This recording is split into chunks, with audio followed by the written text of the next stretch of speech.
Welcome to super শাশুড়ি kitchen. আজকে বানাচ্ছি মুরগির গিলেমেটে।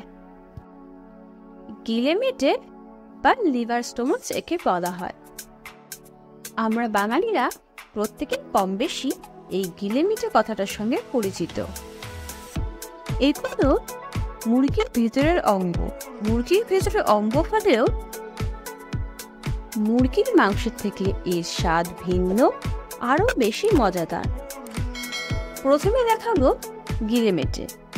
এখানে 800 গ্রাম মতো গিলেমেটে আছে, যেটা ভালো করে ধুয়ে নেওয়া হয়েছে। আর হ্যাঁ, এর সঙ্গে মুরগির গলাও আছে।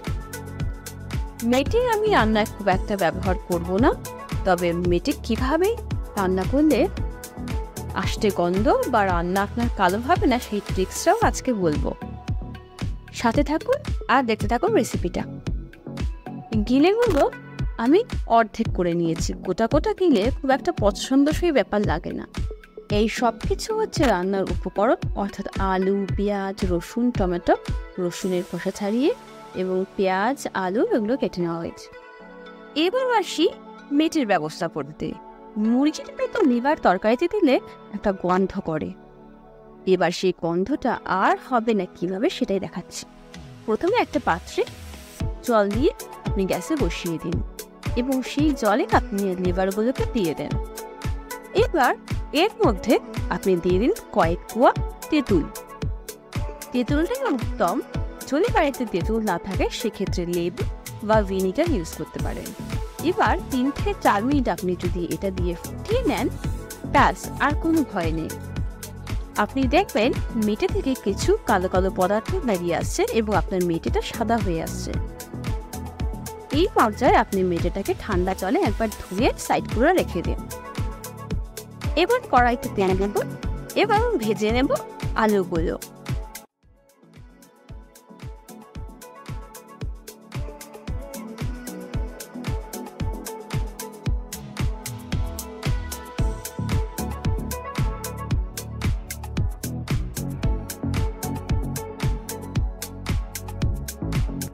আলু ভাজা হয়ে গেলে এরপর ওই তেলের মধ্যে দেবো জিরা, শুকনো লঙ্কা আর গোটা গরম মশলা ফোড়ন।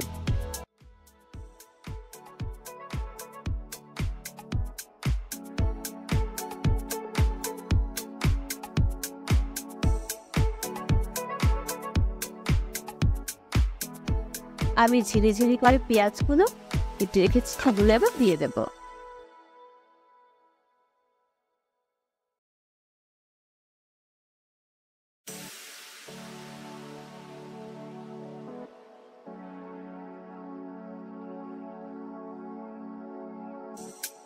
দু থেকে 3 মিনিট ভাজার পর খোসা ছাড়ানো গোটা রসুন দিয়ে দেব।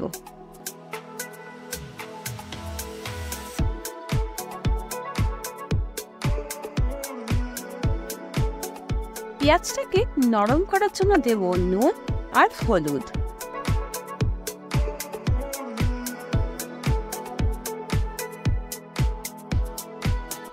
এরপর দেব মশলা। এই মশলাটা আদা, জিরে, 8টা শুকনো লঙ্কা আর 4টে কাঁচা লঙ্কা দিয়ে বানানো একটা পেস্ট, যেটা আমি বহুবার এর আগে ভিডিওতে দেখিয়েছি, তাই আজকে আর নতুন করে দেখালাম না, একটা দিয়ে দিলাম।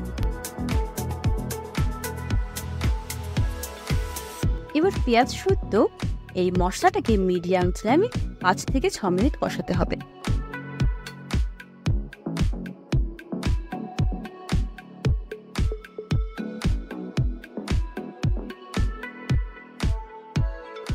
এরপর দিয়ে দেবো গিলেমেটেগুলো। গিলেমেটে দিয়ে এবার এই সময় আরো 4 থেকে 5 মিনিট কষাবো।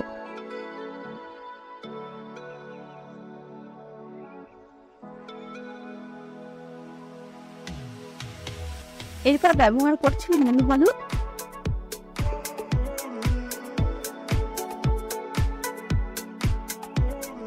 সামান্য চিনি ব্যবহার করব। চিনি রান্নায় নুন ঝালের সমতা আনে।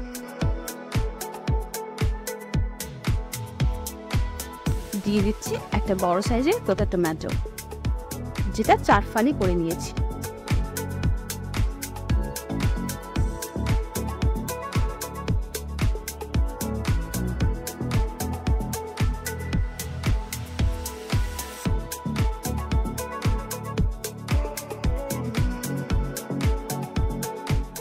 তেঁতুল জলে সেদ্ধ করে নেওয়া মেটেটা আমি ভালো করে ধুয়ে রেখেছিলাম। মাংস কষানো শেষ পর্যায়ে আমি এটা দিয়ে দেব।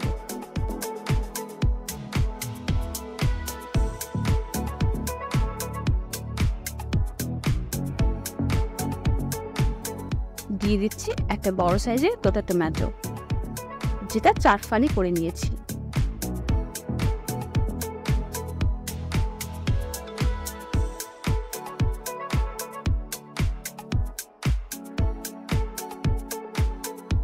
এবার আমি রান্নাটাকে কিছুক্ষণের জন্য ঢেকে দেব, 5 থেকে 7 মিনিটের জন্য। আর হ্যাঁ, অবশ্যই এটা কিন্তু মিডিয়াম ফ্লেমে যাবে, হাই ফ্লেম থাকবে না। এবার ঢাকনাটা খুলে এর যে বর্ণ আর গন্ধ দেখলাম, তাতে প্রায় জিভে জল আসার অভিপ্রায়। যাই হোক, গিলেমেটে আমারও কষে গেছে। এটা কিন্তু রুটি বা ভাতের সঙ্গে দারুণ লাগবে। আর তারপর যদি এরকম তেল ঝাল কালার, তবে তো কোনো কথাই নেই। আমি আরো 10 মিনিট মতো এটাকে ভালো করে লো ফ্লেমে কষিয়ে নেব।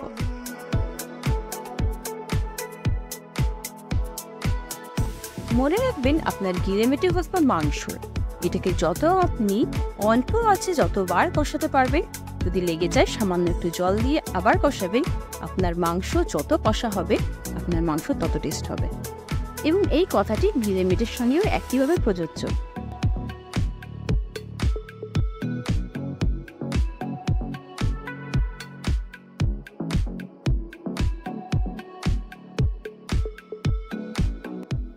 শেষে আমি দিয়ে দেব ঘি।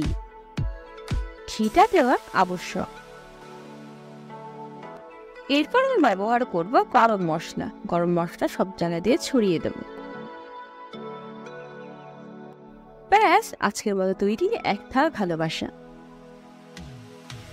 আমার তো গিলেমেটে খুবই পছন্দ। আপনাদের কি পছন্দ?